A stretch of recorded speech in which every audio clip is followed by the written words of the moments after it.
Good evening, gentlemen. Good evening, boys, to another episode here on Chubba TV, Football Fever. And I'm glad again to be joined by my man, Andy O, the fanatical Newcastle supporter, and our other man who's back from holidaying and refreshed, just made it in from work, Adrian Vranich. Good evening, gentlemen. Evening, boys. What's going on, boys? Don't forget to like and subscribe. Press the like and subscribe button and you'll never miss a video on Chubba TV or anything happening on Football Fever. And like I said, boys, tonight we've got a huge show. In the next 10 minutes or so, we've got one of Australia's football legend joining us in Andy Pascalides. And of course, later on in our NPL review of round 21, we're going to be joined by Steve Zoricic, who had a massive victory yesterday against Rockdale Ilinan, beating them 2-1. So we'll catch up with Steve and all the latest, what's happening with Sutherland Sharks as well. Andy, how's everything going? Dubs, you know what, mate? I know we're back and we're officially back. When people are sending me messages about our pronunciation, and particularly your pronunciations of teams, I think Tony had a mention also last week of his pronunciation on teams. So that's how we know we're back, mate. And it really gets the people listening and tuning in for sure. 100% it does. And that's what it's all about. We try our best. Sometimes we get it right. Sometimes we get it wrong. But we do. Mate, that's what we're renowned for so many years, mate. Just getting it wrong and just being some Aussie battlers, mate. That's all. We'll start with some A-League transfer news. We've heard it during the week. Alo Kaul from Central Coast Mariners has joined up now with Western Sydney Wanderers, so he's moved there. We've got Michael Docker. He's moved as well, and today we know that he's moved with new coach Michael Valkanis at the Brisbane Roar. So that's an interesting one there. That's a great pickup for them as well. We might also have some big news that I will break it because it's not 100% guaranteed, but as we know, it appears that Anthony Pantazopoulos of the Western Sydney Wanderers is a subject of a transfer move from a Polish or First Division team in the English Championship. It is believed the player now is assessing which offer he feels is appropriate before any transfer can be made. There is also speculation that his management prefers an MLS club. So he'll be a huge loss to the A-League, and we know what a great season he's had at the Western Sydney Wanderers, boys, and it's interesting to see where he ends up. Yeah, that's massive, Chubbs, on the back of a real breakout season for Anthony, and as Wanderers fans, we were, we had him on the show not long ago, and quite impressive young man, and obviously would be a big loss for the Wanderers because he stamped himself there as a mainstay in that defence. So no surprise there's interest on the back of the season that he's had, but it'll be interesting to see. That's a big one, Chubbs. That's massive news. Also, Brisbane Roar as well. During the week, we've seen they're taking their major sponsor to court, claiming they've had $130,000 missed payments. So that's going to be an interesting one as well as we follow that closely, boys. And that's a lot of this stuff happens with A-League clubs, and especially like Brisbane Roar, where they, every dollar counts. It's quite a substantial fee they're chasing, $130,000 in missed payments. Adrian, yeah. Yeah, it's a lot of money, especially in a league that every dollar counts, like you said, Trevor. So a lot of other people, 130,000 might not sound like a lot, but someone like Brisbane, I think after the emphasis on struggling is a lot more after a season like they've had, and they don't want to lose essentially everywhere across the board within the company. So yeah, it's a big difference. $130,000. That's these days more than one person's whole year's salary. So yeah, we'll see what happens. Andy, Aussie Football HQ says can't hear Andy that well, guys. Must be the new microphone. We can hear him perfect on our end, but we'll follow it up because hear me? Okay, mate. I can hear you perfect. Just maybe turn up your microphone a bit more. Maybe you might need to do that, but I can hear you clearly. Volume. I think there's a volume button here, mate. Let me check. Yeah, well, the volume's up, so maybe let us know now, mate, if I can message in. So I can hear you. I've got All the right. stream. I've got the stream up on the thing. Oh, here I can hear you through here. But yeah, I just Okay, quickly had a look. I can hear you clear. let me Yeah. just have a look because even Michael Fatoulis is saying I can see that problem with my sound. Yeah, Hang on. It might be from Chubbers end, son. Come on, son. I'm having a look here, boys. We'll just quickly have a look. Chubba doesn't want us to be heard, Andy. Sis. No, we're full on here. Should be fine. I'm full blast. So Full blast there. All right. Maybe I'll talk up a bit. How's that sound? that's probably. But yeah, just another thing on that Brisbane Roar. I mean, on the back of what you were saying, Age is look. Let's be honest. All the clubs struggle sort of financially, especially when so much of a chunk of the of the money that was meant to be filtered down to them has gone. So any sort of bonus for them will help, and it's the sponsorships, sponsors due diligence to obviously cough up and pay up any sort of money that's outstanding as part of the deal. So Brisbane have got every right to chase that money, and hopefully they can get it. Aussie Football HQ saying Mitchell Duke to the Raw or Michael Roos. So that's going to be interesting as well. Definitely Mitchell Duke coming back to the A League and going to Brisbane Roar. That would be something massive for the A League. It'll be big. No, Chubba, it's Michael Docker. Michael Not Mitchell Duke. Sorry, Michael Docker. Yeah, sorry. Yeah, I was thinking. Well, Michael Docker. Yeah, we did read out. Yeah. You did read that one out, son. It's pretty hard. We're struggling here with the you can't see that bloody chat box, mate. Yeah, mate, It's I've got to get the technical team again to have a look at it because we're really struggling. We've got to get the technical team, aka YouTube, to have a look at it. We really need to, eh? Because it's We gotta fucking excuse the language. Sorry. We gotta get AI onto it, Chubb. There's technology these days for this stuff, mate. unbelievable. Chat GPT, mate. There's a lot of stuff out there that can help us with this. Look at the writing. The writing's half black, half white. Unbelievable. Oh, goodness. They're saying here, can't hear Adrian either, Michael D. Only Chubba's loud and clear. So I don't really understand. Maybe, Adrian, you need to go closer to your microphone as well. Turn it up. That's from Michael. So a lot of commentary coming in, boys, about not being able to hear you guys properly. Mate, hopefully you can hear when... Well, Andy upgraded to this new microphone, so... I've got a new microphone and everything's bigger than my head, but I still can't hear me. How's that one? Is that better? Do I sound better? I don't know. I've just pressed the button. I'm not tech savvy, but I can hear you. But I think when you play back, and the reason I went out and got the microphone is when I was playing back to the clips you posted during the week, Chubbs, I could see. I could hear back that it wasn't that clear. So that's why I thought I'd go and invest in the microphone. From maybe we can ask. We'll ask the listeners again if it's a little bit clearer now. They can hear us a little bit better now. I'm sure they'll let us know any second. But yeah. So we're going to have Andy Pascalides come on any moment, and we've seen big news with today. With the bombshell Optus is letting go of the EPL rights and moving across to Stan, which I think a lot of people here in Australian football will be a lot happier about because, as we know, last year was very difficult with all different subscriptions. You've got Paramount for the A-League, you had Stan for the Champions League, Europa League, and then you had Optus for the Premier League, and it was costing it's a lot of money for Australian football fans like ourselves having to pay all these different subscriptions for the biggest game in the world, and we can't have it all in one place. And slowly, like we used to back in the old days with Foxtel, Stan could now be the place where slowly everything is at one place again, Andy and Adrian. Yeah, I think so. But the biggest thing with it, Chubbs, is I think that standalone Stan Sport subscription as opposed to having all of Stan. And I think that's been the biggest argument to come out of it. But yeah, look, it's a great move. I think 9 years with Optus. I had Optus.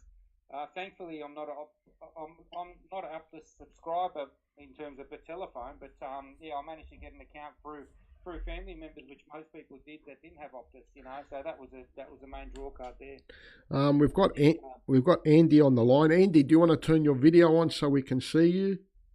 I don't know what's going down, boys. We can... There we go. Hang on. Unable to access camera. Don't worry, I'll try and work this one out, boys.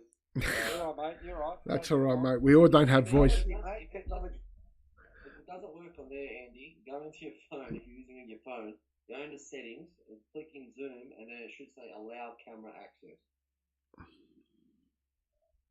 There he is. Oh, there we go. I know we all don't have a head for TV or for YouTube, but you're still a very good looking man, Andy. Look, got to stay ahead of the pack, boys. Yeah, big day. Been listening in. Actually, as you said earlier, mate, if you could get Mitchell Duke to the A-League, that'd be another that would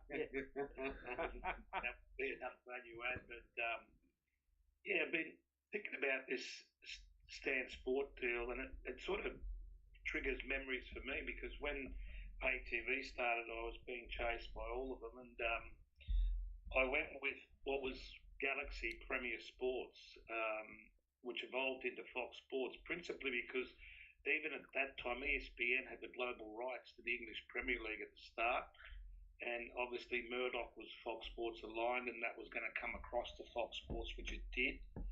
And then Fox, unfortunately, when we recall back in the day, they bundled everything up. I mean, when I was there, we had everything except the English Premier League. And then when they took on the Premier League, to add the A-League to that and other football that they had, it was, your one-stop shop. And now we've always had these decisions of, do we get KO, do we get Stan, do we get Optus, do we get Foxtel?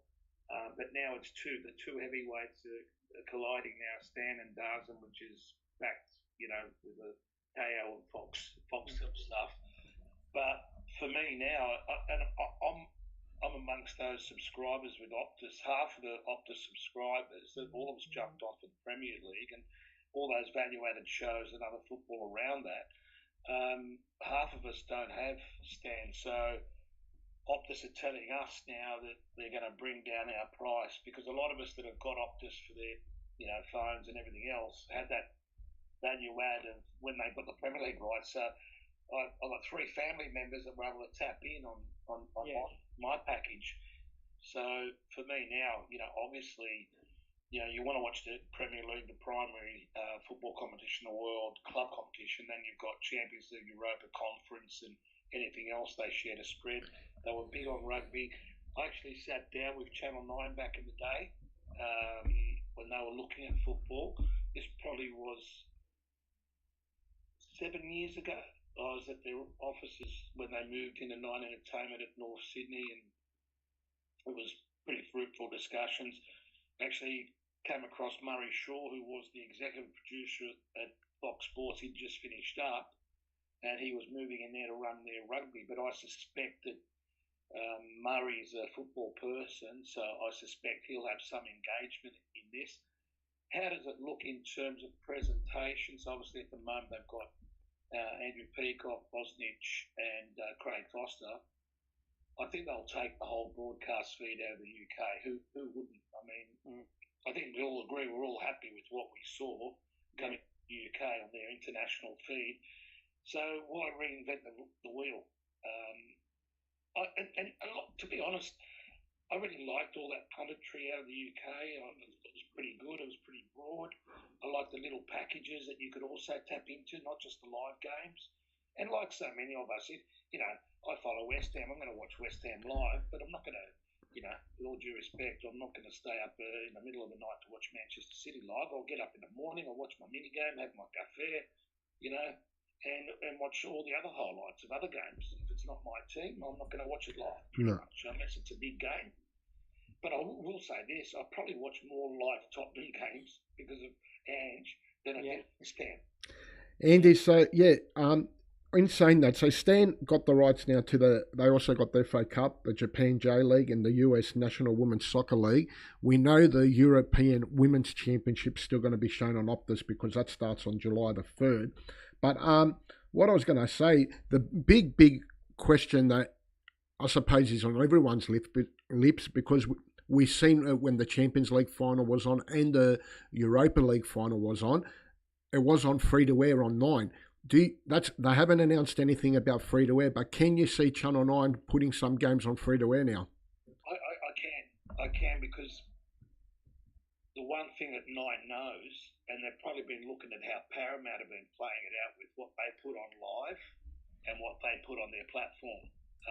So I'm suspecting that it would be attractive, and it really depends on how these rights are bundled up, on what they've paid for. But why would you not broadcast at midnight on Nine, on their second or third or Gem or whatever channel it is?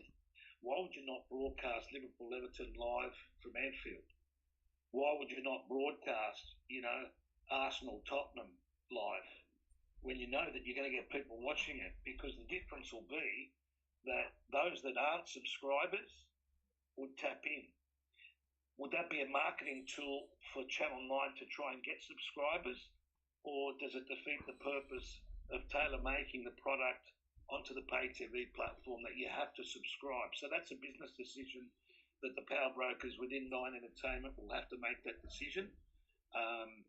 It would be a nice little tease to try and attract new viewers in the first few months to say, you know what, we might drop in a couple of live games on free-to-air just to show you what you're missing out on effectively in the free-to-air market. Yeah, because I've seen there was also talk of Stan.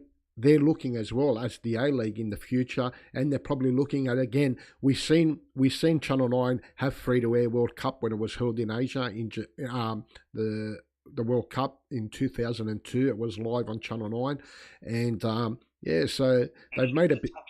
Chubba, the mentality of the broadcasters, and in my experiences,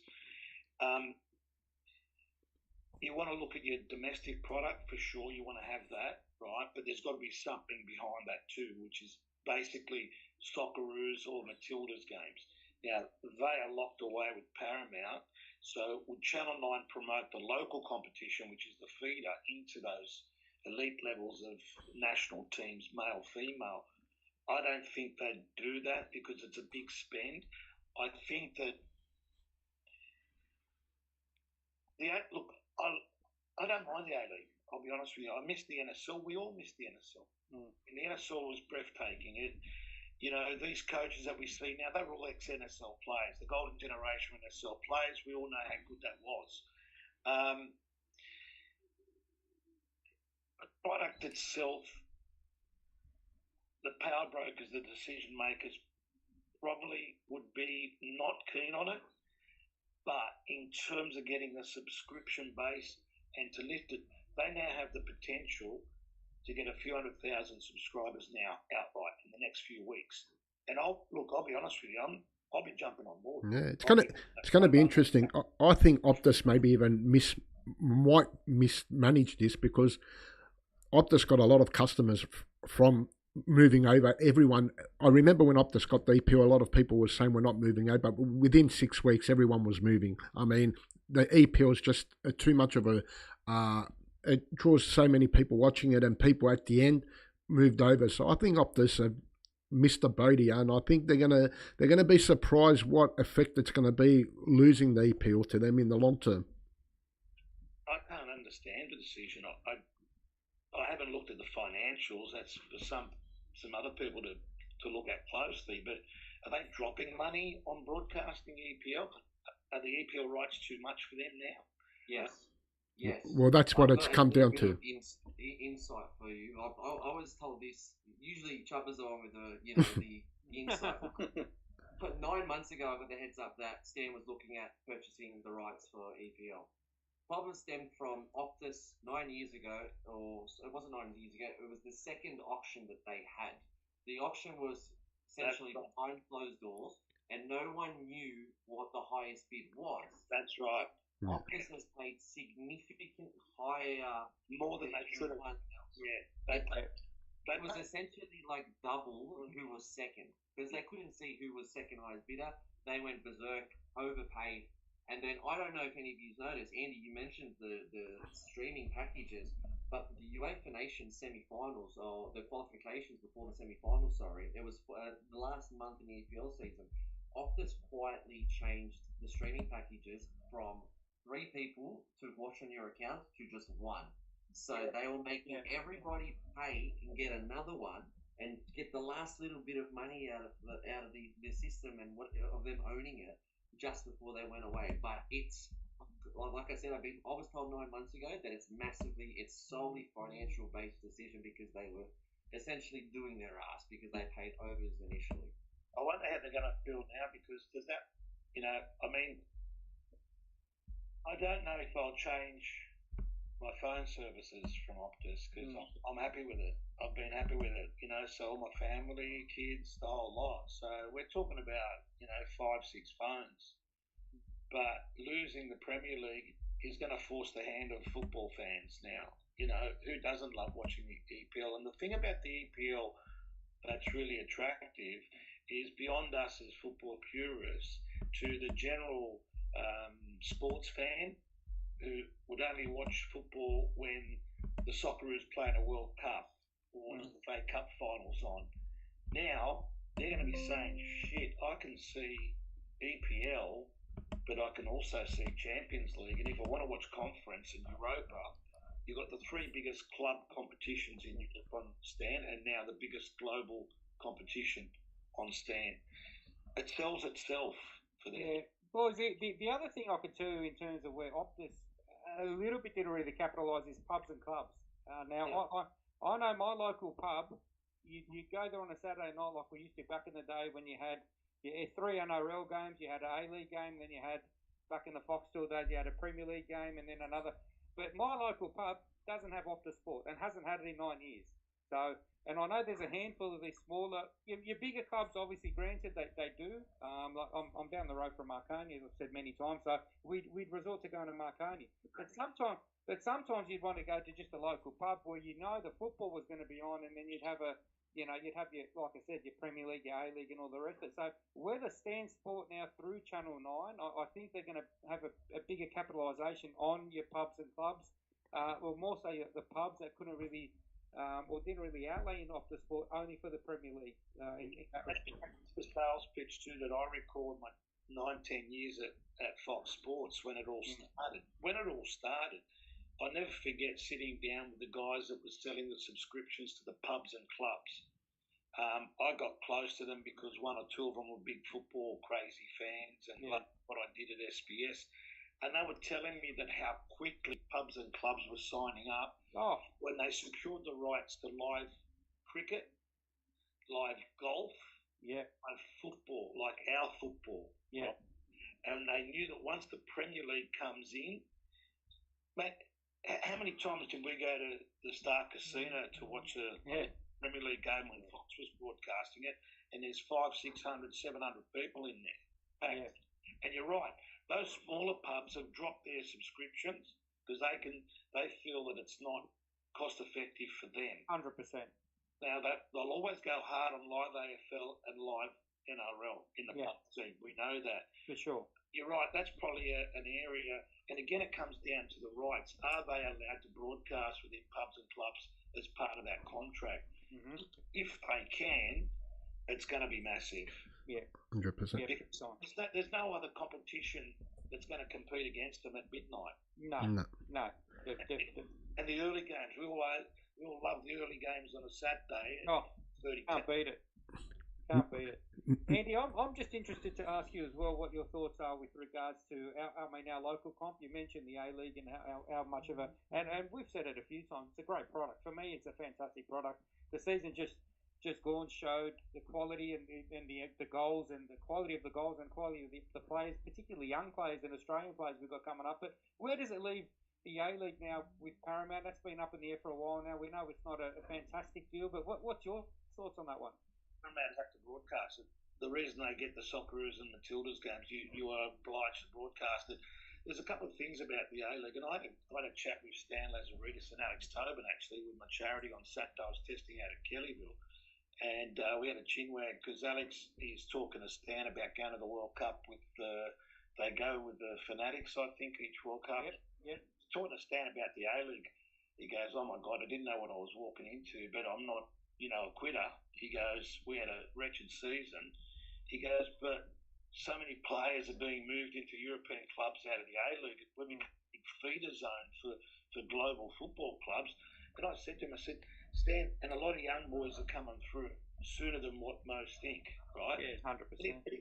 Even like I said, back in the NSL, what I loved about the NSL model was we had a national youth league behind it. So you've got 16, 17-year-old kids playing before their heroes. And when David Ratcliffe does a hammy in warm-up in the cage at St George Stadium, well, a 17, 18-year-old kid in the Resies or the youth league at Olympic would be on the bench. Yeah. And that's gold. That's priceless. That's incredible. Just as a side light to that, I had a conversation today with Scotty Ollerenshaw. He says the boys are settling in very well at Saba FC. They had their team bonding. Dean Pelikanos is having an absolute ball over there in Kota Kinabalu. He's got a beautiful apartment over the water. His missus is coming over. John Paul DeMarin is the assistant coach. There's a lot of Aussies going to Malaysia. It's a side light, but again, Ollie and I were talking about those great days and how St George did the impossible. Remember that grand final that they weren't expected to win against Arpia and they dusted them by 4. And you can't forget those times. Glory days, mate. Glory days. Yeah. They at the time, whether you're a fan, you're a player, a broadcaster, whatever it is, I don't think we appreciated it at the time until we start reflecting on it, because we're seeing a good nursery now in the A-League. Don't get me wrong. I won't grudge that. But then I look at someone like the Central Coast Mariners, winning leagues and then in dire straits, then back up again and down. And how many A-League clubs have actually made money or broken even? Yeah. Very minimal. Andy, but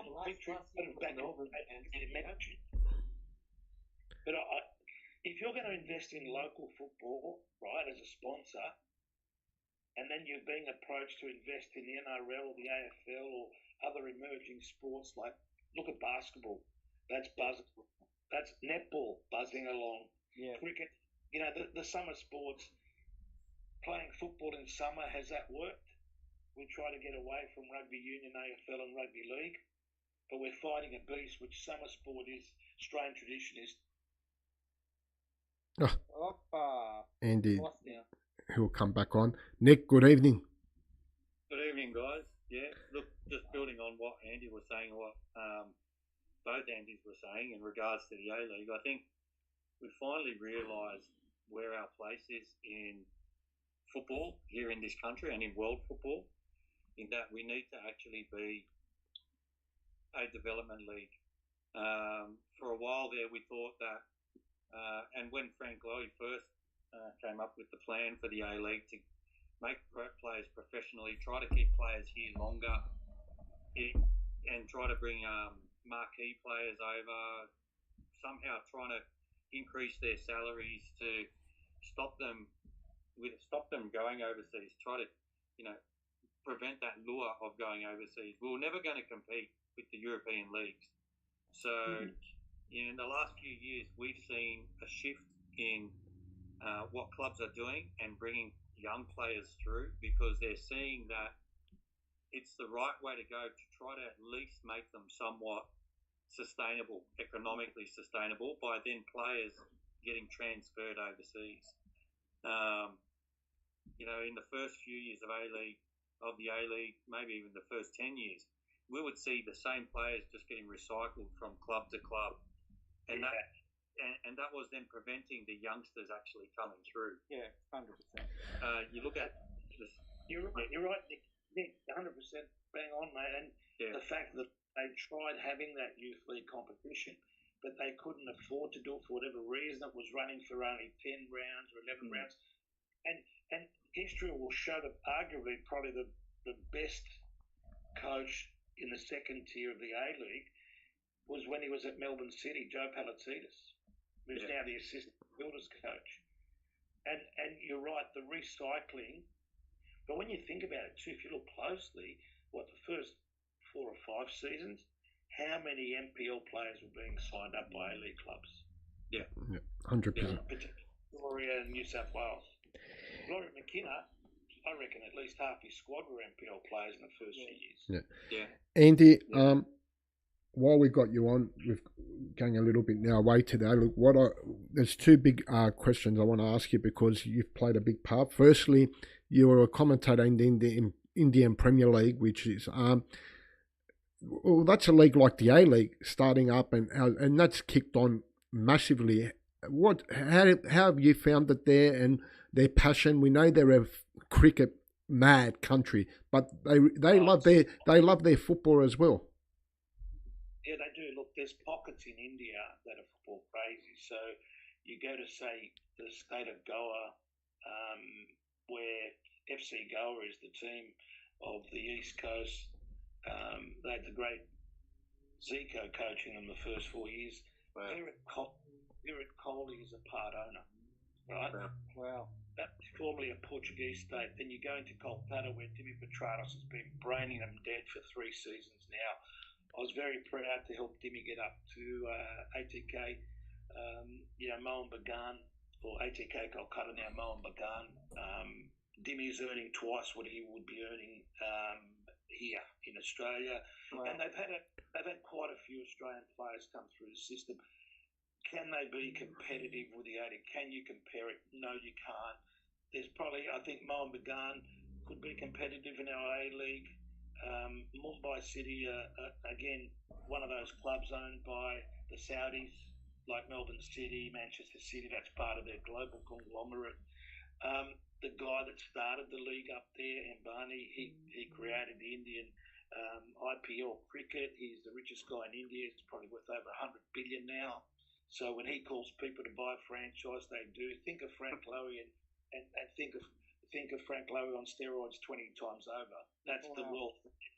That's the wealth this guy has, the power he has. It was interesting that he got cricketers to be figureheads for his franchise. So MS Dhoni was with Chennai, Ganguly was with Kolkata, and you got Tendulkar was with Kerala Blasters. Calling games there with 60,000, 70,000 people was unbelievable. There was one game where they've scored a ripper of a goal, and you hear me in commentary going, "The cameraman is not nervous. The earth is shaking in Kochi." And it was like the next day I was on a flight and we're waiting, and there's all these guys, AK-47s. I'm going, must be a big politician. And these 4 vehicles come out, 10 guys, AK-47s. They bring this guy up to the plane. We got upgraded because the guys that were checking in had the hots for our Indian host. She's really nice. Upgraded the commentator, and my co-commentator, you might remember Russell Osman. Yes. Player, Ipswich Town, great guy, champion bloke. I got to work with some really good people, but it was Tendulkar. Wow. And being a cricket tragic, I got to meet a lot of them and talk cricket, and they were staying in the same hotels and all that, right? And I turned that night, back then I had the iPad, and I was videotaping Tendulkar on the field taking a selfie with 60,000, 70,000 people. I hit my iPad, and I go, "Mr. Tendulkar," and I showed him this footage, and he's looking at me, how'd you do this? I said, I was in a commentary position, and he looked at me, he goes, "Oh, you're Andrew, you're the Australian commentator." I said, yeah. Mr. Tendulkar. And I'm salivating now, I'm excited. I made my return to cricket this summer. I played for Balmain South. Oh, wow. Good on you. Really hard on ground. I love cricket. I love it. Great sport. I played for Ord for years. Ord Oval was my theatre of dreams. But, when you see the calibre of celebrity that he gets across the league, my problem for Indian football is simple. As a national team, it's a struggle for them. It would be unbelievable for India to make a World Cup. It would attract millions. When I was staying in the same hotel with the England team and the Indian team, you've never seen security like it. You've never seen media. It's a frenzy. It's think of World Cup football events, right? Treble it in terms of the way the media just go absolutely batshit crazy. It's just Wow. to go to experience, the different venues, to meet the different footballers, and mind you, it's the same issue we had here with the A-League that Nick touched on, that those elite players, legend players, but let's be honest, a lot of them came here beyond their peak of their powers, but they were still unbelievable, right? Yeah. And we've had quite a few of them up there. In fact, if you had to have a trivia night, the trivia question should be, who was the commentator for Tim Cale's last professional goal? Well, it was me, and he was playing in India for Jamshedpur. Jordan Murray had a season up there. Joel Canese had to retire. Yeah, Joel Canese retired. He played there for years. David Williams, Krishna was up there. Eric Pardaloo. We've had a few good Aussie boys go up there, and there's been some Greeks there, isn't he? Oh, he's killing it. He was he was a smart signing with Cummings, McLaren, and Petratos. That's the reason. When Petratos and Krishna signed for that club, I told all the locals and the English co-commentators and all that, so this team's going to win the league. And they're like, oh yeah, because the Aussies signed for them. Oh, I go, mate, I'm telling you, they're going to win the league. Watch Petratos and Krishna. They'll spin this league right around. They did. They've been the best team for the last 3 years. And without knowing 100%, sorry, Chubb, just quickly, what sort of money would McLaren be on compared to what he was on here at Melbourne City? I would say his contract would have to be around 450 to 550, 600 a season. He'd have a bonus in there, per goal, per assist. Wow. You win the grand final, absolutely. And it's not a long league by any stretch. Yeah. So it was tailor-made for TV in a way, because all our games, I did 7 straight seasons from 2015 to 2022, and all our games kicked off at 7:30 at night. So it was either on Star Sports 1 or Star Sports 2. So what you had was cricket, but when football was on, at 7:30 till 10 we're on air, and a double header on a Sunday or a Saturday, depending on how the schedule panned out. Andy, and quickly before we let you go, and we've got to move on to our next segment. We can't let you go without you giving us an update. You've done a wonderful job, and I know you've known in your career about everything you've done in your commentary and your time that you give to football in this country, but the heartbeat of football has really been, that's the legacy you're gonna leave behind one day, and that's grown phenomenal, grown so much over the years. I just can't stress the importance of our health and well-being. Next year's 10 years since we launched. I'm so entrenched with the government now. There's a big story that'll come out. I'll save it for you guys when I can make the announcement. I've been talking with the government behind the scenes. We've had 3 players saved this year in 3 incidents already. The most recent was down at Huskinson, Mount Annan, footballer from Mount Annan and one on the Central Coast. So that's 19 players saved in the last 23 incidents. When I started from 2014 to 2016, we had 15 deaths in 18 incidents, including my teammate Matt Richardson at Forest Rangers, and a lovely man that some of you would be familiar, I'm sure the viewers would know. Back in the day, I loved playing against him and playing reps with him and watching him evolve with Canterbury Miracle. John Anagostopoulos, or Johnny Annis, who was playing with Belmore Eagles, with Terry Patalis and Peter Catholis. We've lost some good people. Alfieris at Belmore Eagles last year. But we had 8 cardiac arrests on the fields in Sydney alone last year. And we're seeing some issues, and I'm working in closely with all the governing bodies, FIFA, AFC now. So, I said to a priest not long ago, I felt bad that I don't go to church like I should. I'm testing every weekend. I can't play, which is fine, but I'm doing what I need to do. And he goes, I'll say it in English because it's English viewers. He said, Andy, don't worry about not being a regular church goer. What you're doing is God's work, so keep doing it. Yeah, Andy. The other thing too, I must just mention to the viewers is that you've also tapped into NRL, AFL. Recently, you've had visits to Penrith, NRL Touch, AFL, Sydney Swans. So it's not just football started, but we have to be there for the whole community. We know our sport's a massive sport. We know our sport has more incidents there. Yeah. It's always been my dream that we have a defibrillator at every ground. That needs to be addressed, and that's something I'm working with the state government at the moment. Yeah. I've loved the football engagements. I went to Whyalla, Croatia for the first time. I went to Adelaide, Croatia, Pondian Eagles, Devonport, Launceston, Darwin, Olympic. Never been there. It's wonderful when you get to get out into your broader football. We're going to Broken Hill for the first time. Mildura, we've been. You're right. We did netball on the weekend. Good on you. Look, it's our biggest killer, and we should all be aware of it. And it was really good. One of the most recent ones, which Nick would love.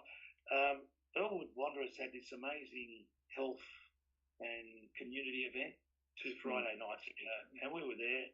And to see Nick Catras, a well-known 30-year veteran of council and former mayor George River Council, and Peter Escopoulos just rocked up out of the blue, and a lot of old mates that I've grown up in the area with.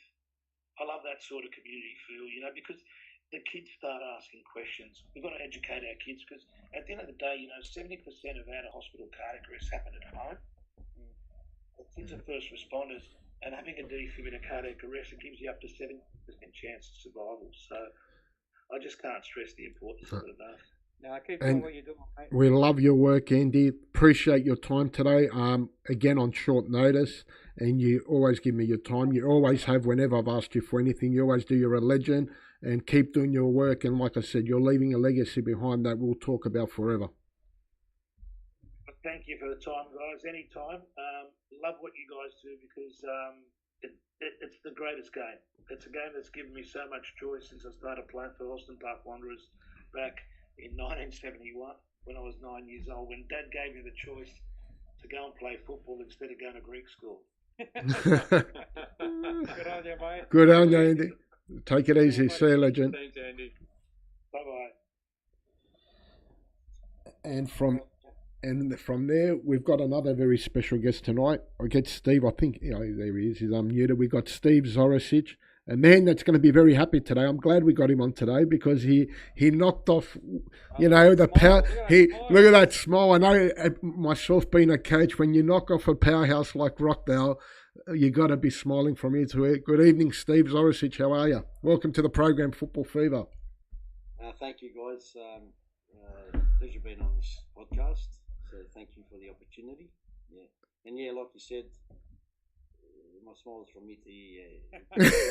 It was a tough game. Don't get me wrong, but one where I lost a few years of my life. But the last 15 minutes felt like 15 hours. But we got the win eventually, so it was good. Steve, before we get into all that and yesterday's game and all that, you've taken the role up at Sutherland Sharks, where they had a few changes as well with the board and a few things they've been trying to change. We know that Sutherland's had the biggest, it's got the biggest association as well, come football in this country.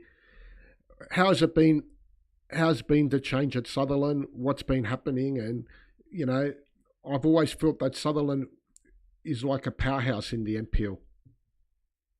Yeah, look, I always looked at Sutherland as a powerhouse, and it was a challenge I was always wanting to have. Even when I was at Rockdale, I looked at them, because I live in the area as well. Every time I went there, I just thought I'd love that challenge as a coach. Because, look, let's face it, in the last decades, they've sort of fallen behind a little bit in terms of, it became it was a transit sort of dressing room, coaching and players wise, and so they couldn't build on anything pretty much.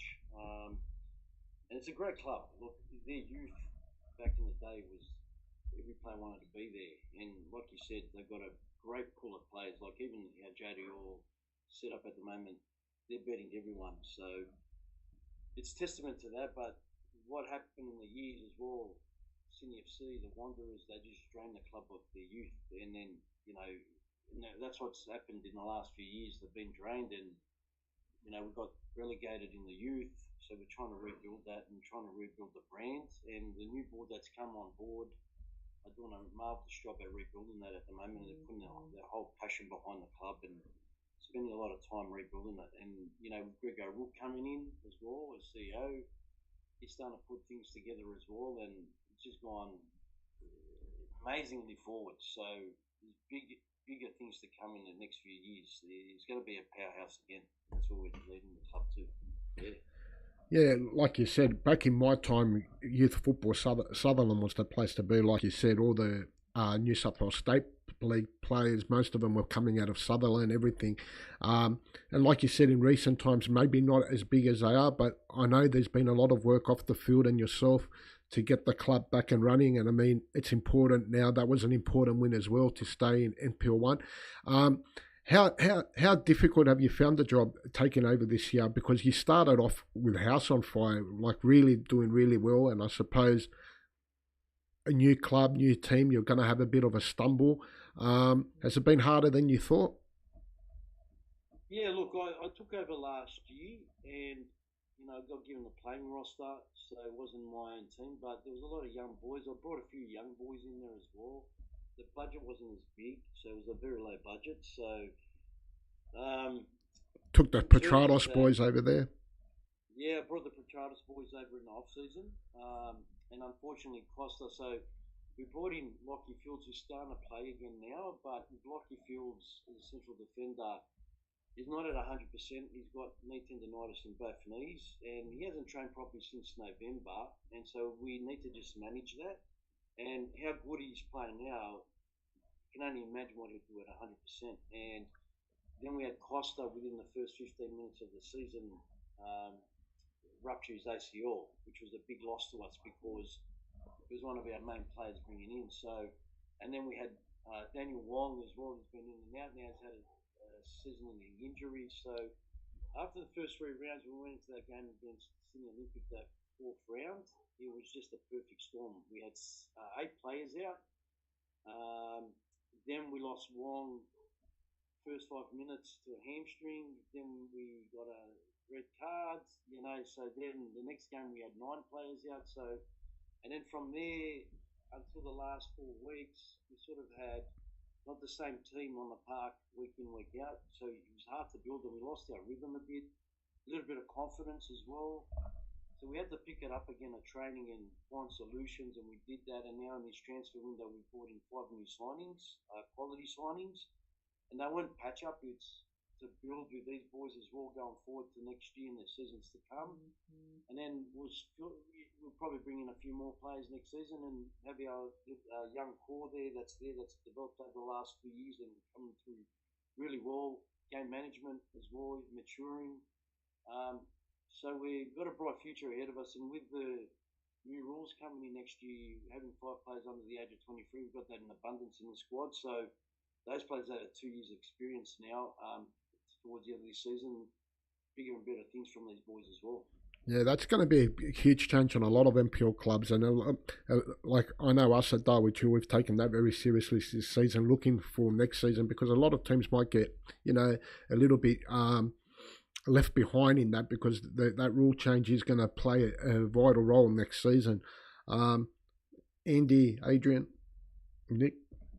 Yeah, Steve, I just want to mention, which you already touched on, how young the squad is. I mean, the youth in the squad is actually unbelievable, even in the starting 11.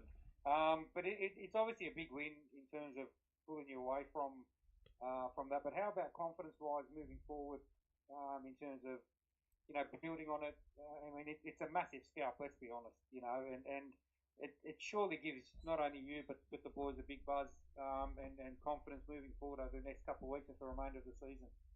Yeah, look, 100%. And before the signings came in, the last 4 weeks we've been turning a corner week by week, and the boys have been working hard. Like, our training sessions have been very high intense, and working on transition, the whole lot. So the game plan and taking it to another direction. And I went into this game, even though I knew it was going to be extremely tough, but we're going to get something out of it, whether it was a point, 3 points. And for the first time, we had a lot of depth coming off the bench because I had Tarek Maya coming off the bench, Matty Jackson.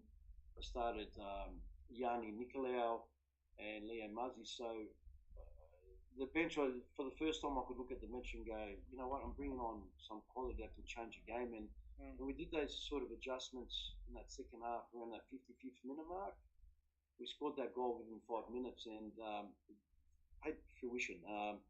So a lot of confidence, and then I know the boys were confident as well because I know, you know, when you train hard, only positive thoughts come out, and you know we got the win, extremely hard fought, and you know the dressing room has got a lot of great energy now. Like it's gone to another level. So we just got to now we've got to stay humble and keep working, keep going, and keep working. Got to look towards Mariners. It's not going to be an easy game next week, this coming weekend. So we're just going to have to keep working hard and keep humble and just keep the ball rolling now. And probably our goal now is to take this momentum into next season. You know, that's our build. Yeah. Yeah, Zocky, as you mentioned, you've got a game against Central Coast this weekend. Sometimes what can happen psychologically when you do get a big scalp, like knocking off the league leaders, you can get a little bit confident, a little bit cocky, and then you know you come up against a team that's currently sitting second from bottom, and you can get stung. So I think that's something that, look, with all your experience, you know, I know you for years. You know, I know you're going to drill into the guys. Don't take it lightly. That's something that you're going to spend a fair bit of time this week on. 100%. Yeah. Definitely. It's back to work. The boys went to a rehab clinic tonight just to get the compression boots on, heat, ice. Tomorrow we'll be back to work straight away. And I'll reiterate that before the session, definitely, because we need to keep our mind on the job. You know, that was done. It's one victory next, because this one they'll be up for the fight. They're confident. They've knocked off Sydney United. They won on the weekend. And they won 2-0, having a player sent off as well. So they're in form, and they're going to be up for the fight. So we need to be careful. We need to go in there, and you know the way we turned up, we need to turn up against them. It's not going to be easy. No. By any means. They did it the same last year. I remember Central Coast around this time. Once the A-League finished and settled dusted, they were in the same position and they went on a roll. And like you said, they took a big scalp this week in Sydney United, and it's going to be a good game. But Steve, we love what you've been doing at Sutherland. It's good that you know the club's getting back to where they were. Like we said, one of the powerhouses in the NPL, and we'll be following you. We'll be following you closely, and we appreciate your time once again here on Football Fever. No, thank you very much, guys. Pleasure. Thank you. Steve. Good luck, mate. Thank you. Thank you. Bye bye. There we go, guys. Yeah, great interview there with Steve. And we probably all grew up, as we know, with Sutherland being one of the powerhouses in the NPL competition and in youth football. And like we said, Nick, you know personally as well, Olympic Sharks, when they're back in the old NSL days, they've got one of the biggest catchments ever in terms of the association as well.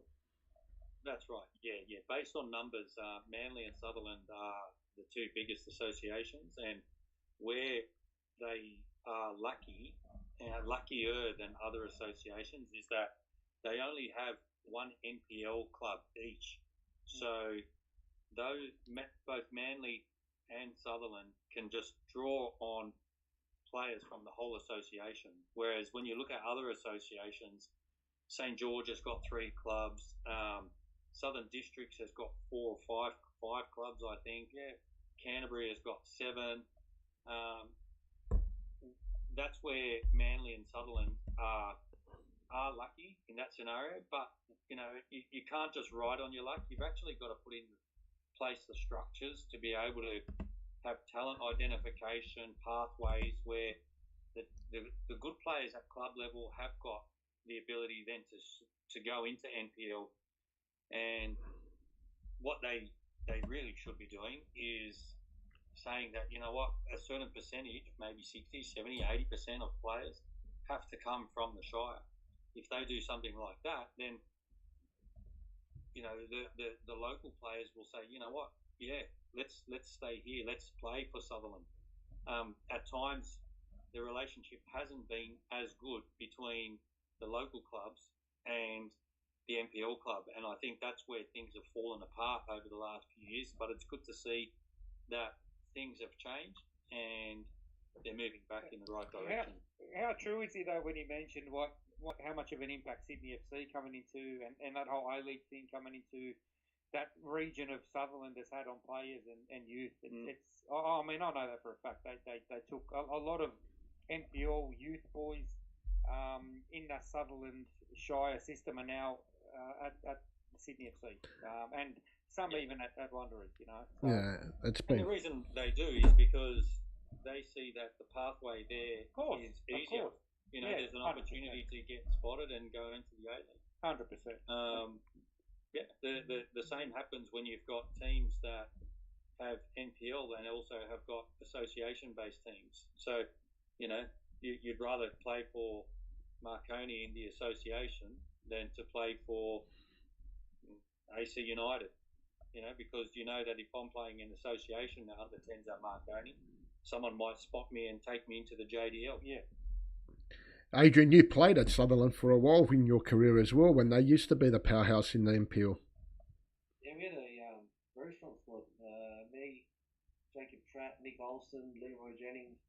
It was very strong. I ended up having a very, very big year for myself there. But even back then, it's I think 8 years ago now, 7 years ago now, the club always has. Smithy was in charge back then. I don't know if he still is now, but they always had this ambition to get bigger and bigger and bigger. But going back to stuff that Yusuf said, even from when I was younger, I always used to remember Sutherland had the best. They had, in my age group, when I was younger, I was playing up 1 or 2 age groups when I was younger. But even then, I was versing like Kiki Norman, who ended up going on to play for CFC. And then all the, Buzanis was in goals playing up as well. No, he wasn't in goals, sorry, he was a defender back then. Jason Madonis, all these big players who ended up going, Dylan, who, I forget his last name, they all went to Sydney FC. And it seems like that was the direct path for that club. They always had great youth players that made that step up very easily. Yeah. So it's a club that's run very well for the juniors. There was definitely things when I was there. You know, I'm not no CEO or nothing, but you can see the difference between them more invested in their youth. They are invested in their seniors. I must admit that, but they want to, you know, make football huge there, and they understand. I think it starts with the juniors and bringing it all the way through and making it a community. 100%.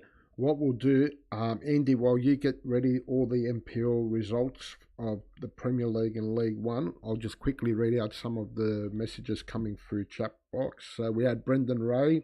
I reckon that there has been a delay in announcing the Australian Cup round of 32 dates and kickoff times confirmed, given the fact was supposed to be being out by today, but wouldn't all be surprised be small hold up due to NPL clubs in Brisbane and Newcastle have make-up games coming along with the Queensland Cup semi-final and the New South Wales State Cup final held on July the 26th. That's right. So yeah, you're probably right there, Brendan. That's probably why it's been the delay today in the Australian Cup. I saw our old mate from up in Queensland, whose name escapes me, who used to come on SST quite a bit. Yeah. He posted something, I don't know whether it was over the weekend or last week. I've got to try to see if I can dig up and find it about that. But yeah, sorry, I just thought I'd mention. I'll see if I can find it anyway. Yeah. Albert says when he spoke to Mark Rudin while he was working in Foxtel, he used to say that they were even losing money in the EPL, even with the big games with Man United and Liverpool. So yeah, we know that through Foxtel, they were losing money at that time with EPL. That was one of the reasons they did sell to Optus. Mickey D says, so true, Chubba. We can't keep paying subscriptions for different comps amongst all other bills, correct? Let me see what else we got. Any other?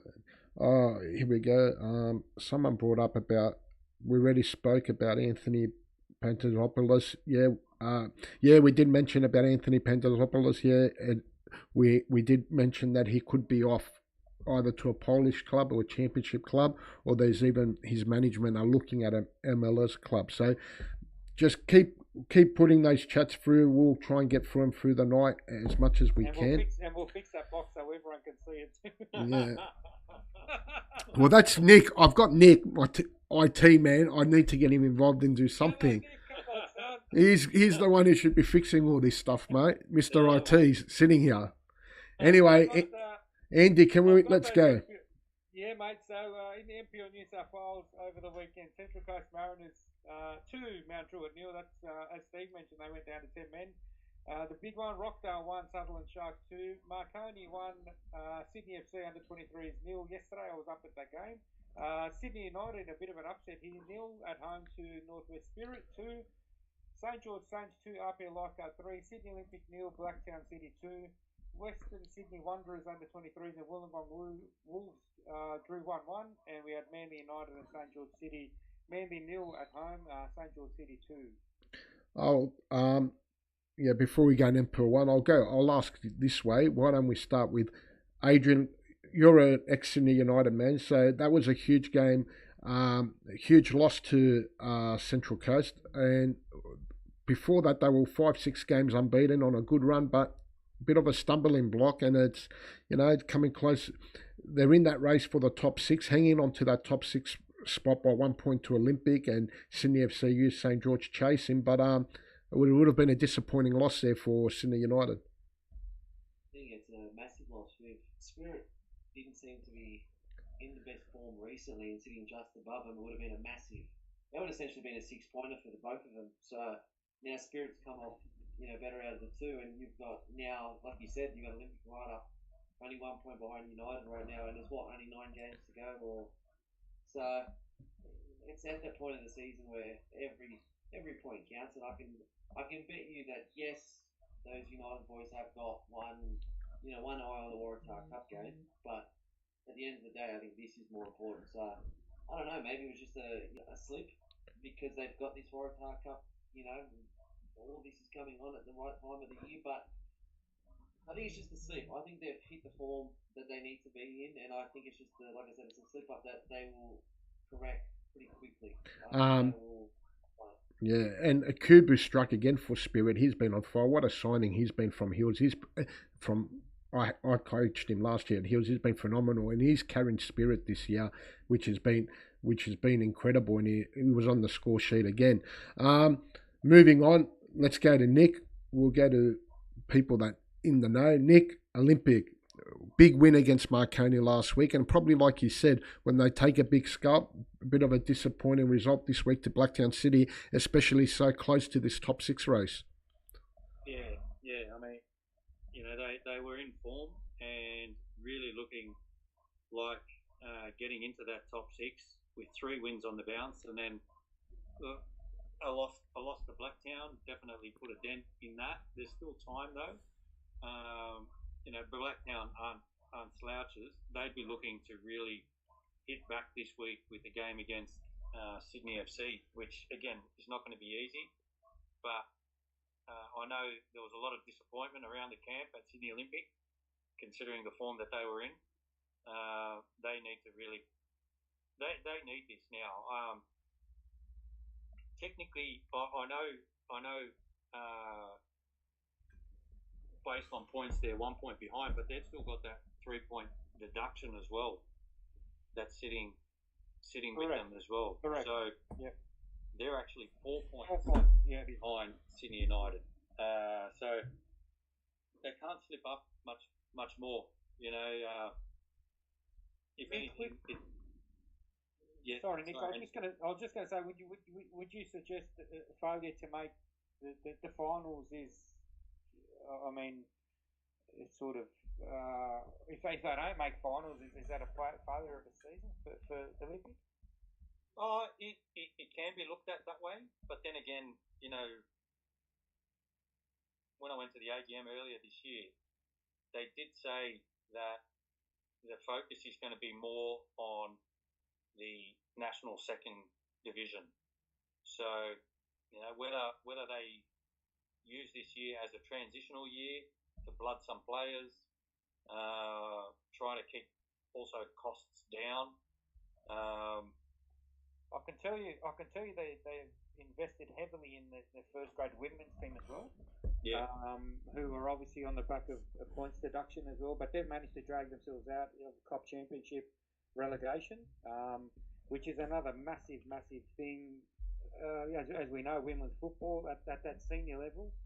Nick, you know more than me how successful Olympic have been as a club in the senior space. Have always been known as a big club in the women's football as well. So for them to at this stage to drag themselves out and brought over some big name players in the recent transfer period that there was in the women's game as well has been huge for their seniors as well.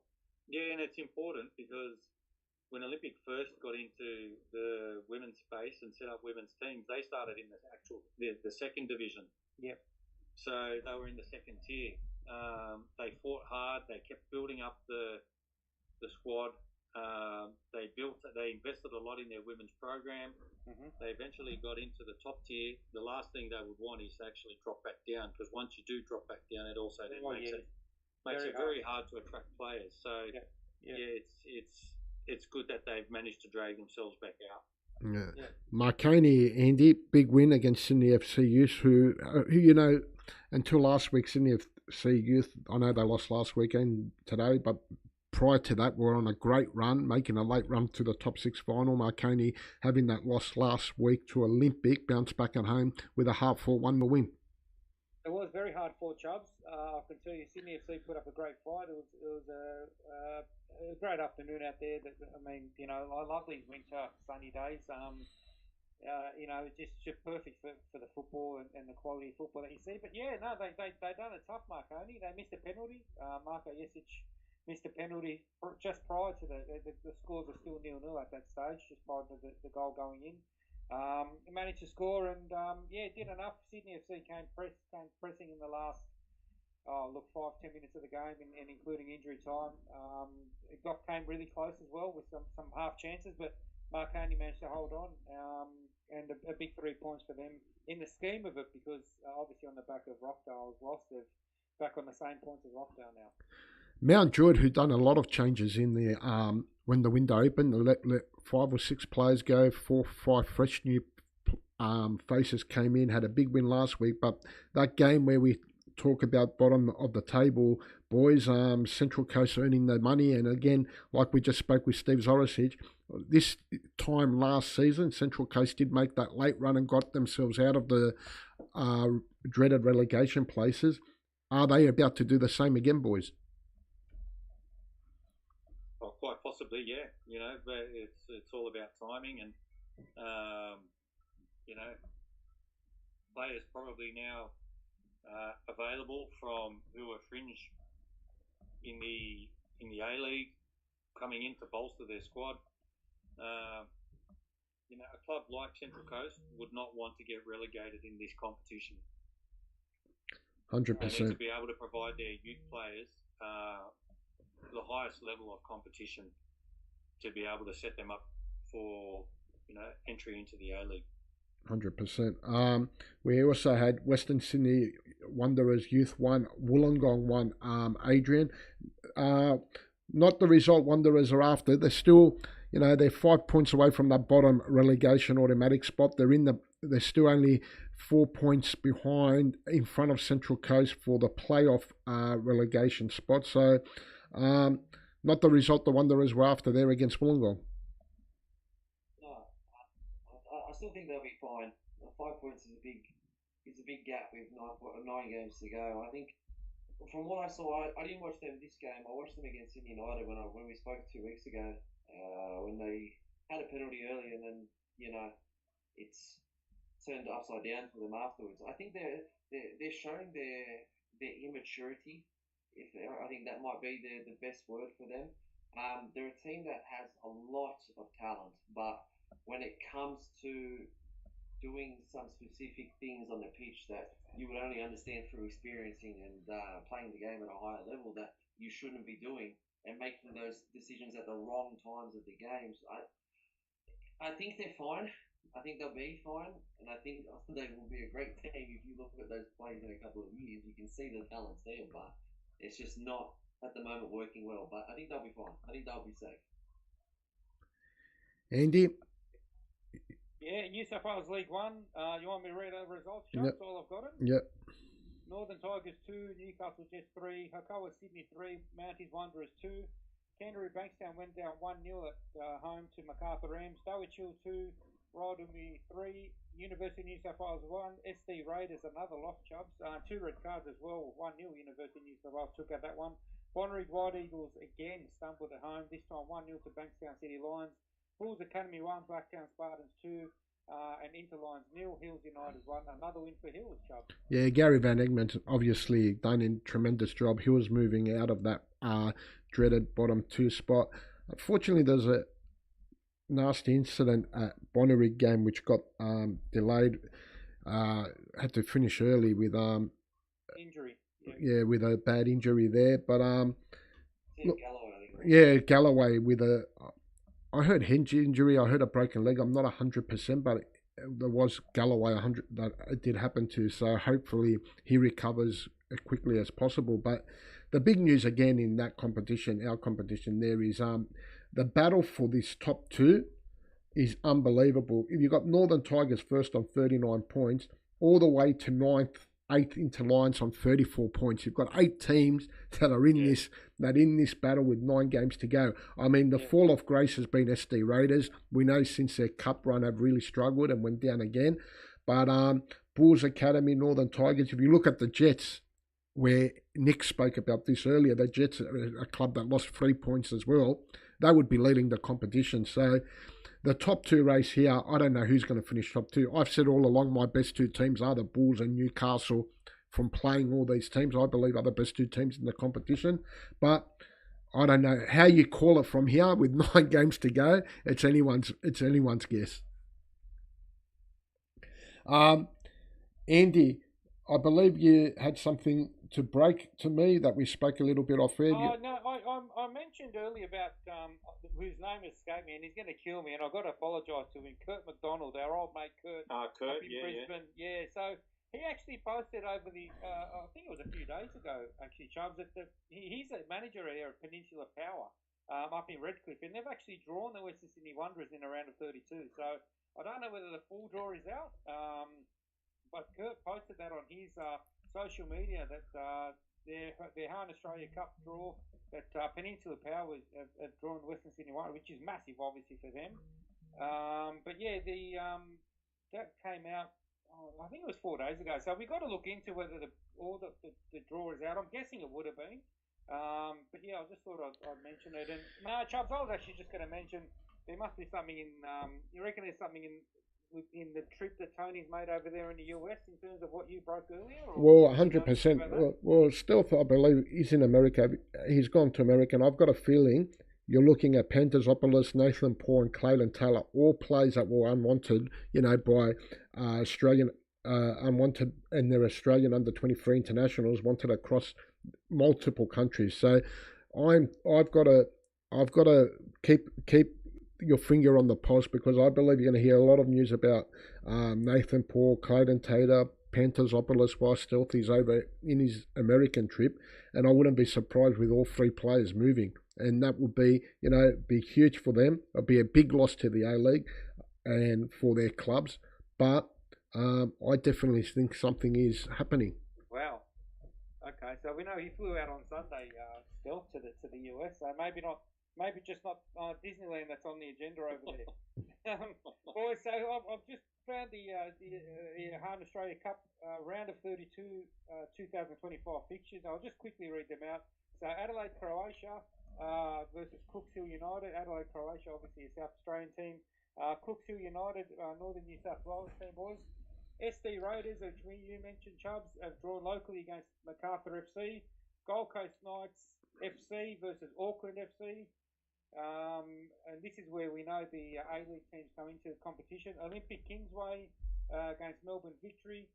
Heidelberg United, big team down there in Victoria, boys, versus Western Bears, another Northern New South Wales team. Perth Glory and Wellington Phoenix, 2 A-League clubs there. Avondale FC versus Sterling Macedonia. Apia Leichhardt versus Melbourne City. Wow, big one there for Apia. Brisbane City versus Olympic FC. Both Queensland teams there. Darwin Olympic, Nunawading City FC. Canberra Croatia against Metro Stars, a team from South Australia that's been there or thereabouts in this competition for a few years now. Peninsula Power, as I just mentioned, Kurt McDonald up there at Queensland against Western Sydney Wanderers. Newcastle Jets, Adelaide United in an All A-League team, as is All A-League affair, I should say, as is Western United and Sydney FC in the final game. Northern Tigers in the local NPL competition, Chubswick U against another NPL team in Sydney United. So there's your round of 32, boys, and a Han Australia Cup, a couple of mouth-watering ties. Yeah, 100%. We'll look at that closely. In the chat box, this chat box is going absolutely off today. I can't keep up with everyone's questions, but I'm trying. Ty, is that true? Is that true that the rumours Corey Guerrero is leaving Wanderers Youth? Is Gary Van Egmond taking up that role? The rumours that I'm hearing is you're spot on the money there. Gary Van Egmond, I believe, will be at Western Sydney Wanderers next season. And I do believe Corey Guerrero... As well as Hill, Charles? No, Hills will be taken over by Patrick Schweinsteiger, who left Manly. Okay. He will be taking over Hills United job. So follow that. Stuart Jackson... Schweinsteiger, the ex-brother... Schweinsteiger. Okay. Yeah. Patrick Schweinsteiger, you know... Anyway, yeah, we know who we're talking about. I was trying to hold it in, Andy. There's Adrian, you've got... I know. Adrian, you've got a big fan club on here with Stewie Jackson and Sam Grant, but my mates have hijacked the chat. Yeah, so I'll leave that. I'll let you reply to them. But yeah, that's about. So we'll keep moving on. We're in the last 15 minutes, and we've got to turn our attention now to the World Game. And yes, the World Cup that's taken. Andy, give it. Shabba, did you want to quickly go through the NPL results in Victoria as well? We've never done it before, but if you want to we can bring in a segment for them. That's it. All right. I've got them here in front of me. Green Gully 2, Altona Magic 3, South Melbourne 2, Hume City 1, Heidelberg 2, Dandenong City 2, Port Melbourne 0, St Albans 2, Oakley 4, Preston Lions 0. Massive result there. Wow. Massive. Avondale 1, Dandenong Thunder 1, and playing now, which is probably kicked off only 2 minutes ago, is Melbourne victory against Melbourne Knights. Melbourne Knights are last. Dead last, yeah. Dead last, yeah, by 5 points as well. So yeah, they just changed owner as well, or the first person running the club, or whatever it is. I seen it come up like 2 weeks ago. I think they've given it back to the fans, or something's happened. Or that's right. Yeah, there's been big issues down there, and I think the fans have had enough of the previous ownership and wanted to take over the club again because they're in real danger of getting relegated down. Gilly has come on, said hi Nico, and also saying no, Botic is off to Austria to play for Austria Vienna. Well, if you follow Chubba TV and if you had the like and subscribe button, I broke that news weeks ago. We broke that scoop, and yes, we had a bit of as we do. We don't believe or whatever. Well, there it is. It has come through like it always does. He's off to Austria Vienna. So just again to prove, just always press that like and subscribe button, follow Football TV, Football Fever, Chubba TV, and as the news breaks, we do break it, and when we do break it, we're usually on the money because we spend a lot of time making sure that we are, so we don't get embarrassed like my pronunciations. Can't beat it, mate. Don't change, Chubba. Don't change, Chubba. Andy, what's the latest, mate, so we can go through it because the World Cup in club football land is heating up. Excellent. We were pumped about it a week ago. We started getting pumped up, and we're in the business end of it now. And some of the big teams are starting to show their worth. Well, they were. There was a big game Friday morning, boys. Our time, Juventus and Man City. Man City ran out 5-2 winners there. Also that day we had Red Bull Salzburg playing Real Madrid. Another big game. Obviously, Real Madrid ran out 3-0 there. Al Hilal, the Saudi Arabian team, 2-0 over Pachuca, and Wydad went down 2-1 to Al Ain, another team over there from the United Arab Emirates. So as it stands, boys, we're at the what round of 16 was. Round of, yeah. We're at the round of 16. So now we're going to be moving to the quarterfinals, I believe. Is that correct? Yeah, we had some games this morning, right? Yeah, for the quarterfinal. Yeah, Paris Saint-Germain 4, Inter Miami 0. Yep. That's right. And that's Messi's team, isn't it? Messi's team's gone. Yeah. And Flamengo 2, Bayern Munich 4. So I'll give you Palmeiras is playing Chelsea in the quarters. Yep. One game already sorted. PSG is playing Bayern in the other one. What a cracker. And tomorrow the winner of that one will either play Monterrey, Dortmund, or Real or Juventus. Mm-hmm. And the other one, Chelsea or Palmeiras, will either play Inter or Fluminense or Man City and Al Hilal. Yeah. Has the competition grown on you boys? I listened to a lot of talk sport commentary saying people weren't really following. Now they might start getting interest. We heard Jurgen Klopp's press conference earlier today saying it's an absolutely joke. He doesn't like it at all, and he just sees it as a glorified pre-season competition that is only bad for the players. How are you guys seen it now that it's been running and we are getting to that end of the period, Nick? I haven't watched the game. Yeah, no, same. Me, I've said it before. I haven't really watched. I keep up to date with scores, especially if there's a multi going on. but apart from that, yeah, no, I look, probably come on the end of the competition, I might sort of catch up and watch a few games. But the timing is a bit difficult to watch games live, I suppose. In my defence. Nick, Mickey D says to you, Melbourne Knights already down 1-0 in the 5th minute. Wow, there you go. They're in trouble. But Club World Cup, let me tell you, I agree with Klopp, and I think most people will. But I also agree, I don't know if you've seen that the Bayern Munich president came out and he said, you know what? This is because of the players as well. They've been asking for higher wages. They've been demanding more football. They've been demanding all these things within their contract, which it kind of makes sense. I can't disagree with you, because they're asking for 300, 350, 400,000 a week. Well, their demands are going to be higher if that's what they want. So yes, he is sort of right, and I also agree with Klopp. I said it to him when we brought this up earlier when it first started. The oversaturation of football it's too much. It is way too much. We're killing the footballers' careers in the long term, and I agree with Klopp. And all this money-hungry FIFA rubbish, I can't stand it. It's the first year that the players would have had off in 3 years from European players who either did it, that made the Euros, made the World Cup. It was the first one in 3 years. Let them rest. Yeah, and you're right in terms of the oversaturation. I mean, yeah, we love football.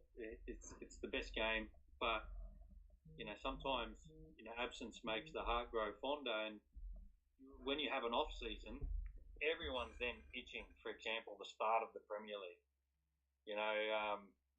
When you've constantly got games going on, you want to have a bit of a break. Yeah.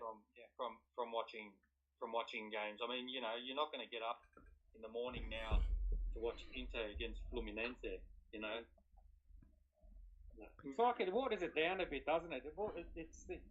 The anticipation just isn't there anymore because it's just too much. It's funny if it ends up being PSG versus Inter.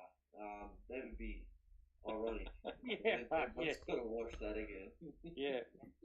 Boys, just want to say... Apologies to any Inter fans or Fluminense fans out there. I'm sure, yes, you will get up to watch it, but in terms of a more broader spectacle, yeah, it's just not doing it for me. I just want to say, boys, for the chat box, us guys here, we do a lot of work and to do the show and to keep it good. If you don't have anything decent to say or swear or carry on, just take it somewhere else because it's not part of what we do here on Football Fever. We just talk football and we work hard enough. We don't, put in time and hours. We don't need to get banned by YouTube. I'm getting already things from YouTube personally that, from just because of they'll ban the chat box, and we don't want that chat box to be banned, and it's not fair on all of us. So just respect it and do the right thing, because I know for some of you it's just fun and that, but for us, we put in the hard effort, and YouTube's now sending me messages that we're on a warning. So please be careful what you post on the chat box. Yeah, well, maybe we should leave it blanked out if so people can't read it that much. Just get rid of it. No, leave it there. Leave it there. I'm saying for my sake. Yeah, so guys, what are we talking about EPL? How any big transfers, anything we want to talk about in the last 5 minutes? 3 Liverpool supporters against 1 Newcastle supporter. You know how many times I copped on the weekend, whether it was at the youth games I went to the youth games at King Tom, I went to the youth games at Marconi, I went yesterday to Marconi again for the first game. Every Liverpool fan I bumped into, whether I was wearing my cap or tracksuit or whatever, Isak's coming to Liverpool. No, he's not coming. He's not. And I said to him, listen, believe what you want to believe. In my opinion, I don't think he's going there. But it's a rumour, it's the big talk of the town. So, but I copped it, boys. I copped it on the weekend. Yeah, no, Andy, you're safe, mate. David but he did come out and again say that he like the talk only happened because of him and his management, and he does want to move. There's no thing, but that was prior to them qualifying for the Champions League. No. Well, I don't know if it was prior or not, but like they said, the talk came a lot from his side. But then again, it's a very difficult transfer. I don't know if Liverpool want to get involved in it. There's already talk they're moving elsewhere, but we'll just see how it goes. But I just think it's too difficult. He's got 3 years left on his contract. He has told Newcastle he's not interested in re-signing a new contract, but 3 years on his contract's a long time, and it's going to take probably big money. And it's hard to see it happen, but sometimes where there's a little bit fire, we've seen it happen, but I doubt this one will happen. I think this one, I think you're pretty safe. What about Chelsea? Chelsea announced, and look, as a Newcastle fan, I was about to give it to you, Andy. About this one, João Pedro from Brighton. They managed to. Well, look, to be fair, I think he went out and chose Chelsea. He's more interested in, and that's where Newcastle will struggle for players like that in terms of living in and around London as opposed to the northeast. So. But Chelsea, what are they going to do with all these players again? No, but that's further on to what you're saying. Like you're saying, he can pick between London and Newcastle. Yes, but he's also competing against half of freaking Europeans' top young wingers at the moment. Like they've bought everything. They bought Bern Giddens as well overnight. They've gotten Delap. They've gotten bloody who else now? They've got Pedro now. Delap's looked really good in this tournament for them. Delap is a great striker, and I said this to a lot of my friends. I wish we went after him because he is literally he works his backside and he creates a lot. He creates a lot, and he can finish, and it was perfect. I really wish that we went for him, and he would have been cheap, but we didn't. But okay, whatever. We got Florian Wirtz instead, so I'm okay with that. It looks like Liverpool Marcus Guy's really heating up, so he could be done in the next couple of days. Now it looks like from Crystal Palace, which will again Liverpool's been on a massive thing. One interesting bit, Harvey Elliott was named player of the tournament in the under-21s. His name has been linked to Newcastle as well, Andy. So it'll be interesting to see what happens with Harvey Elliott, if he does move on or he does stay. Yeah, that's one. And we got to mention back-to-back wins for England there in the under-21 Euro competition. Some massive talent coming through, as we know, boys. We see it week in, week out in the Premier League, but there's even some players that we're not very familiar with that are at overseas clubs that have done really well for England in that tournament. So, but yeah, Harvey Elliott is one I saw, and automatically think maybe is it part of the Isak deal. But let's hope not. But yeah, no, it's that's a massive achievement for England. Let's be honest. If he won, I'd be disappointed to see go, and it's a shame. Agreed. If Salah wasn't there, I think he'd be perfect. I think he's a great number 10. I don't think he's an out-and-out winger, but he's such... I've had this conversation with friends that I think he's a fantastic footballer. Is he a bit too small for his position? Maybe. Is he not as quick? But when you give him the ball... a lot of people compare him and Curtis Jones, and I don't want to say it too loud, but I like him over Curtis Jones. But if that's what... The problem for Harvey Elliott is he's young, he's ambitious. Does he want to stay around Liverpool and just be but he needs to He needs to play. So will he? That's the thing. Will he? Is he going to accept being a part-time player? That's the biggest thing. Anyway, boys, we've come to the end of the show. Nick, thank you for your appearance today. Hopefully, we can have a more regular one, and we'll get you on this if you can help us with this chat box. If you have any ideas. Stealth Rallis from America. Him and Andy doing the deals for these A-League players. Stay on the line as Andy and Stealth do these transfers. Adrian, thank you for your filling in again when we ask you. We really appreciate your time. Boys, enjoy it. And like I said, press that like and subscribe button, and you'll catch all the latest in Football Fever and all the latest on Chubba TV. Appreciate it. Have a good night.